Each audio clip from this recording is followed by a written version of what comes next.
بسم اللہ الرحمن الرحیم۔ اسلام کے اتہاس میں حضرت عمر رضی اللہ عنہ کے نام کا ذکر بڑے ادب اور عزت کے ساتھ کیا جاتا ہے۔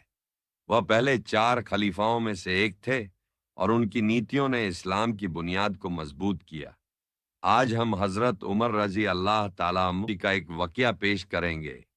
جب حضرت عمر رضی اللہ عنہ مکہ مکرمہ سے لوٹ رہے تھے تو راستے میں رات ہو گئی۔ انہوں نے ایک کھلے میدان میں پڑاؤ ڈالا اور سو گئے۔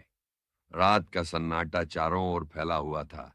ٹھنڈی ہوا چل رہی تھی اور آسمان پر 14ویں کا چاند اپنی پورے نور کے ساتھ چمک رہا تھا۔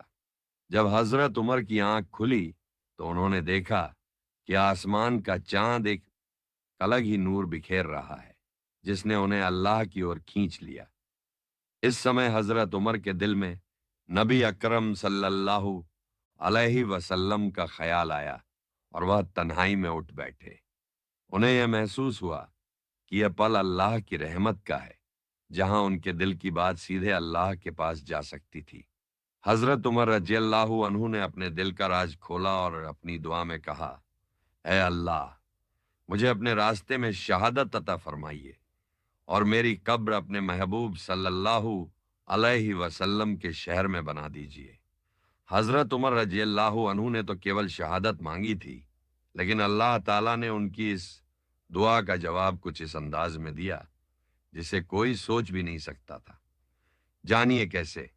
انہوں نے اپنی دعا میں صرف شہادت مانگی تھی، یہ جان کر کہ شہادت تو کسی بھی جگہ مل سکتی ہے، چاہے پہاڑ کی چوٹی پر، چاہے کسی میدان میں، لیکن اللہ کی قدردانی دیکھیے کہ انہیں مصلی نبوی پر شہادت کا مرتبہ عطا فرما دیا گیا۔ یہ ایک ایتہاسک پل تھا۔ جب وہ مسجد نبوی میں کھڑے تھے، قرآن کی تلاوت کر رہے تھے، تبھی انہیں زخم لگا۔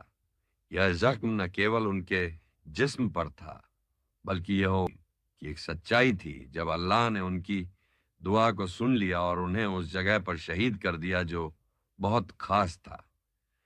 شہادت کیول ایک انسان کے لیے نہیں ہے، یہ اس کی نظر میں اس اللہ کا احساس ہے جو اپنے بندے کی ہر طلب کو سنتا ہے۔ حضرت عمر رضی اللہ عنہ نے ایک دوسری دعا بھی کی تھی، اے اللہ، میری قبر اپنے محبوب صلی اللہ علیہ وسلم کے شہر میں بنا دینا۔ یہ کیول ایک جگہ نہیں تھی بلکہ یہ حضرت عمر کے دل کی گہرائی اور نبی کے لیے ان کا پیار کا تھا۔ اگر ان کی قبر جنت البقیع میں بنی ہوتی تب بھی یہ دعا پوری ہو جاتی، لیکن اللہ نے اپنی قدردانی سے انہیں ریاض الجنت میں دفن ہونے جگہی، جہاں نبی صلی اللہ علیہ وسلم کا قدم پڑا تھا۔ یہ کہانی ہمیں یہ سکھاتی ہے کہ اللہ اپنے بندوں پر کتنا مہربان ہے۔ جب حضرت عمر رضی اللہ عنہ نے اپنی دعا کی تو اللہ نے ان کی امید سے بڑھ کر انہیں نہ کیول شہادت کا مرتبہ عطا کہ تمکین بلکہ ان کی قبر کو جنت کا حصہ بنا دیا۔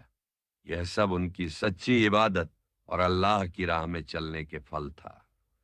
حضرت عمر رضی اللہ عنہ کی زندگی اسلام کی پرواہ کرنے، سچائی اور انصاف میں بتی۔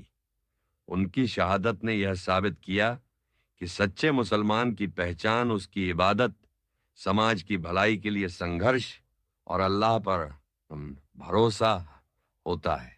آج جب ہم حضرت عمر رضی اللہ عنہ کی کہانی کو یاد کرتے ہیں تو ہمیں یہ سمجھنا چاہیے کہ ہمارے دل میں جو بھی خواہشیں ہیں، ہمیں انہیں اللہ کے سامنے رکھنے میں ہچکچانا نہیں چاہیے۔ اللہ سنتا ہے اور سب سے بہترین طریقے سے ہماری دعاؤں کا جواب دیتا ہے۔ ان کی کہانی ہمیں یہ سکھاتی ہے کہ سچی نیت کے ساتھ کی گئی دعاؤں کے پھل ہمیں اسی جہان میں اور آخرت میں ملتے ہیں۔ انہوں نے سچے اور ایماندار رہنے کے لیے ہمیشہ پروتساہت کیا۔ انہوں نے اپنے زندگی میں سچائی کا ساتھ دیا اور اسے اپنے انویائیوں کے لیے اگزامپل کے روپ میں پیش کیا۔ حضرت عمر رضی اللہ عنہ نے مشکل سمے میں بھی ہمت بنائے رکھا ہے۔ اللہ پر یقین رکھیں، اپنی دعاؤں کو سچے دل سے کریں، انسانیت کی سیوا میں لگے رہیں۔ آئیے ہم سب اس کہانی سے کچھ سیکھ لیں اپنے دل سے، اللہ سے کو یاد کریں کہ ہمیں بھی اپنی زندگی میں حضرت عمر رضی اللہ عنہ کی طرح شہادت اور سفلتا ملے۔ اللہ ہمیں اپنے راستے پر چلنے، سچائی کے ساتھ جینے اور دوسروں کی مدد کرنے کی توفیق عطا فرمائے۔ امین۔ اللہ اکبر۔ اللہ تعالی کا شکر۔ ہماری دعا ہے کہ اللہ ہمیں ہدایت دے اور سیدھے راستے پر چلنے کی توفیق عطا فرمائے۔ ویڈیو اگر پسند آئے تو برائے مہربانی لائک اور شیئر کرنا نہ بھولے۔ فض